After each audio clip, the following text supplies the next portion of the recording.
engineer हलो निकल लो गइल बा हे इटवा के भाई इटवे लम देन बा लम ढेर काय के लोग बढ़िया लगावला गाड़ी मसाला हयत भाई हां भाई क्या कर रहा है पहले बाका रखो ना पावना रखो ये पावना रखो पावना कहां से लिए घर से अरे बनाओ ना खींच ले लो हम डालना फेसबुक को हमारे फेसबुक को मोनेटाइज होई डाल दियो हम अनियो को हां हेलो राजा जी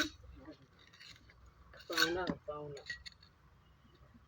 ओकरा डाले के चक्कर में दूसरा गिरा दो आ वो ईटा उल्टे धरता लो हई धर हैगन धरला ईटा का तू धइल बटी ए ओ ईटा वो का धरला मतलब ये नया मिस्त्री है तो ब्रांड करे इसको ना माने जोड़ाला तो देखी नहीं जे हैगा धरला लो पलट के ई धरता लो पलो हैगा मान लिया ओइसन नहीं खेनी मनी तो बैठो